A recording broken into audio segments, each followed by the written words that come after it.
Big changes are coming to Canada's immigration system in 2026: fewer study permits, new PR pathways, and a total shift in who gets approved. Here's what you need to know before it's too late. Hey everyone, welcome to Canada Visa, your trusted channel for the latest updates, tips, and insider insights on studying, working, and settling in Canada. If you're an international student or a temporary resident planning your future here, this video is for you. Canada's 2026 immigration plan has just been revealed, and it brings some major changes that could shape your next steps. From new rules for study permits and temporary visas to fresh pathways for permanent residency, this update affects thousands of people around the world. Stick with me till the end, because I'll break down what's changing, why it matters, and how you can make the most of these new opportunities in Canada's evolving immigration system. Let's dive straight in. Canada has officially announced that for 2026, the country will welcome around 380,000 new permanent residents. Now, that number might surprise you because in previous years, Canada was increasing its targets year after year. This time, though, the government is taking a different approach. They're choosing stability. The focus isn't on bringing in more people, but on ensuring that newcomers have the right support, housing, and opportunities to succeed once they arrive. So what does that mean? It means Canada wants to manage immigration growth more responsibly. Instead of simply increasing the numbers, the government is prioritizing integration, making sure that new residents can actually find homes, jobs, and community connections. Now, let's talk about the biggest change that everyone's talking about: temporary residents, including international students and foreign workers.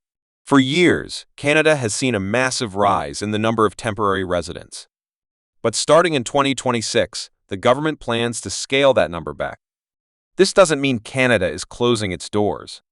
It means they're trying to fix an imbalance. There's been growing concern about the pressure on housing, infrastructure, and services in major cities like Toronto and Vancouver. By managing the intake more carefully, the government hopes to ensure that everyone, both Canadians and newcomers, has better access to housing and essential services. For international students, this could mean tighter visa approvals and stricter rules about study permits. The government wants to make sure that students coming to Canada have genuine academic intentions and can support themselves financially during their stay. You might also see more accountability placed on colleges and universities to ensure the quality of education and the post-graduation support they provide. But there's also some good news. If you're already in Canada as a student or a temporary worker, your chances of transitioning to permanent residency might actually increase. The 2026 plan places special emphasis on giving pathways to people who are already contributing to the Canadian economy. That includes those with Canadian work experience, graduates of Canadian institutions, and individuals who have built strong community ties. In short, Canada wants to prioritize people who have already proven they can adapt and contribute to the country. So, if you're studying or working in Canada right now, you might have an advantage in the coming years. Another interesting part of the 2026 plan is the focus on Francophone immigration. That means French-speaking immigrants outside of Quebec. The government wants to increase the percentage of Francophone immigrants to about 9% of total admissions in 2026 and up to 12% by 2029. This is great news for French-speaking students or professionals because it opens up additional opportunities and may make it easier to get selected for permanent residency if you're willing to live outside the major English-speaking cities. Now, let's talk about the economic immigration programs, which include express entry and provincial nominee programs, commonly known as PNPs. These programs will continue to dominate Canada's immigration landscape. In fact, about two-thirds of all new permanent residents in 2026 will come through these economic programs. The government plans to use these pathways to attract workers in high-demand fields like healthcare, construction, technology, and skilled trades. Expect to see more targeted draws under express entry that focus on specific occupations, for example, healthcare professionals, tech workers, and people with skilled trade experience. If you're an international student studying in one of these fields, that's a big opportunity. Choosing a program that aligns with Canada's labor market needs could significantly increase your chances of securing permanent residency later. There's also a shift toward helping people who are already in Canada move from temporary to permanent status. About 33,000 temporary residents are expected to transition to PR through new programs between 2026 and 2027. These initiatives are designed to reward people who've already put down roots, rather than constantly bringing in new short-term residents.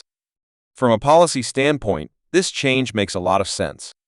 It helps Canada retain skilled, experienced workers and reduces the stress on temporary visa systems.